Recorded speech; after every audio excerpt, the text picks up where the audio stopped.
अस्सलाम वालेकुम। अच्छा स्टूडेंट्स, ये बुनियादी तौर पर वीडियो बनाई है मैंने उन बच्चों के लिए जो मुझसे पढ़ते हैं। कल मैंने परसों टेस्ट लिया एसए का, ईद से पहले गलबन, और एसए की आउटलाइन का टेस्ट था। उसके बीच में बहुत सारी गलतियाँ आई।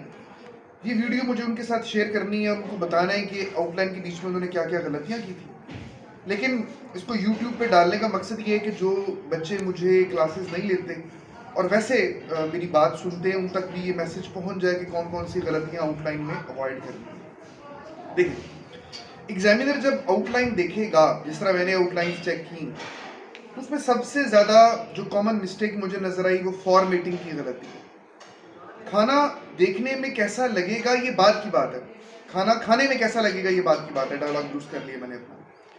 खाना देखने में अच्छा लगना चाहिए, ये पहली चीज़ है। अच्छा, अगर चीज़ कोई देखने में ही दिल को नहीं लग रही, चिकन कढ़ाई देखने में ही चिकन कढ़ाई नहीं लग रही, हलीम देखने में हलीम लग ही नहीं रहा, आउटलाइन देखने में आउटलाइन लग ही नहीं रही, तो उसके क्या एग्जामिनर कैसे उसको रेट देगा और कैसे अच्छे मार्क्स देगा। तो सबसे पहले तो आप लोगों को जिस चीज़ को सीखने की ज़रूरत होती है बच्चों, वो ये है कि आउटलाइन की शक्ल कैसी नज़र आ रही होती है। आउटलाइन की शक्ल ऐसी नज़र आ रही होती है, उसके 3-4 एंगल्स हैं। पहले नंबर पे तो ये कि उसके जो मेन पॉइंट्स हैं, मेन पॉइंट्स किसे कहते हैं, जैसे इंट्रोडक्शन एक मेन पॉइंट है, कंक्लूजन मेन पॉइंट है, रिकमेंडेशंस फॉर फला फला फला ये एक मेन पॉइंट है। ये मार्कर से लिखे हुए होते हैं, ये प्रोमिनेंट होते हैं, ये प्रोमिनेंटली नज़र आ रहे होते हैं। मार्कर या आप काला यूज़ करते हैं या नीला यूज़ करते हैं, डिपेंड करता है कि आपका पेन कौन सा अपोजिट कलर है। पेन नीला है जिससे आपने सब पॉइंट देने हैं, तो मार्कर आप काला यूज़ करते हैं। ये पहली बात है जिसको आप लोगों ने अपने दिमागों में डालना है। फिर ये जो मेन पॉइंट्स हैं, ये एक नंबरिंग के साथ लिखे जाते हैं। ये यतीम नहीं होते, इनके नंबर होते हैं 1 2 3। जिस तरह रोमन की दूसरी आम गिनती है हमारी इंग्लिश न्यूमेरिक्स, इस तरह गिनती लिखते हैं, आप पहाड़ा लिखते हैं, टेबल्स लिखते हैं, उस तरीके की गिनती आपने साथ लिखनी है 1 2 3 4 5 6 7। ये पहली बात है, बहुत सारे बच्चों की ये नहीं। दो बातें बताई, एक तो ये कि मार्कर यूज करें मेन पॉइंट देते वक्त, दूसरे नंबर पे उसके साथ गिनती लिखें 1 2 3 4 5।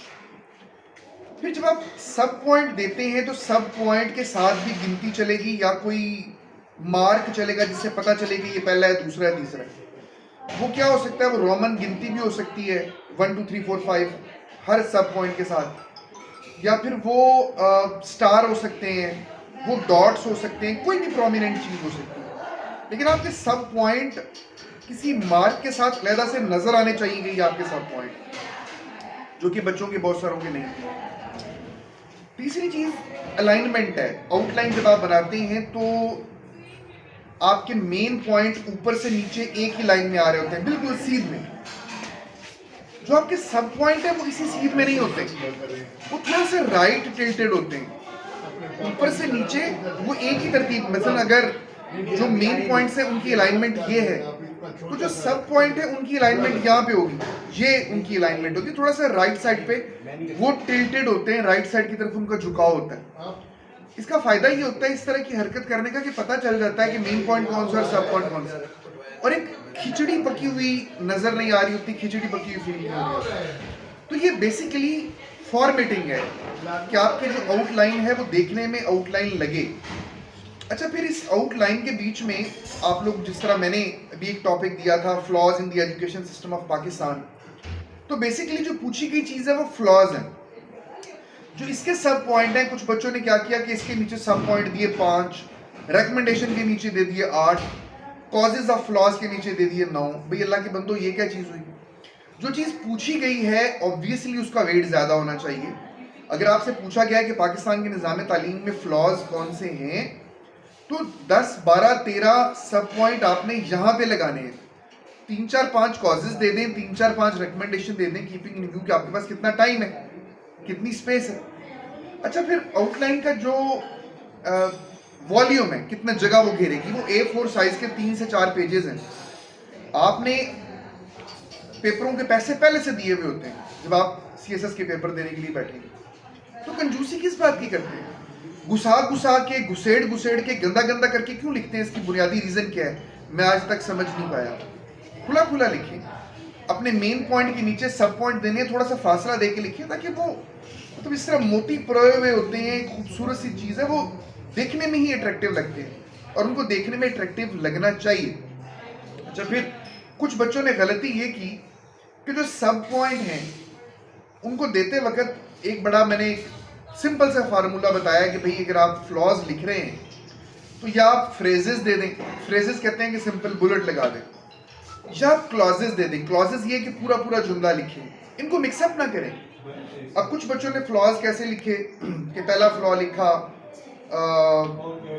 कि आउटडेटेड करिकुलम, दूसरा फ्लॉ लिखा कि human resource is not well trained, यानी एक क्लॉज दे दी और एक फ्रेज दे दी और इस तरीके से मिक्सअप करके आपने अपने सब पॉइंट बनाए। बिल्कुल बचकाना किस्म की हरकत है जो शो करती है कि भी आप नए नए पैदा हुए हैं CSS के हवाले से और आप लोगों को भी आइडिया ही नहीं है। 2 महीने गुजर गए हैं जब से मैंने आउटलाइन बनाना आप लोगों को सिखाई है।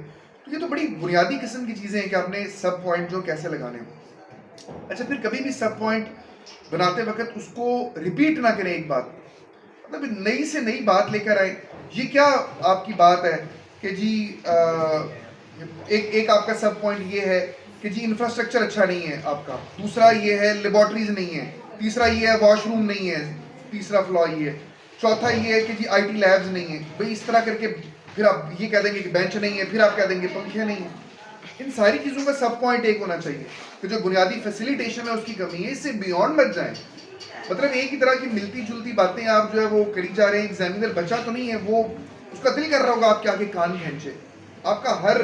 अभी मैं आपके साथ आउटलाइन बनी हुई शेयर करूंगा और आप देखेंगे कि हर जो फ्लॉ मैंने आइडेंटिफाई किया है वो एक फ्लॉ दूसरे से मुख्तलिफ है। तो फिर उसके बाद एक चीज़ और आखिरी चीज़ देखें,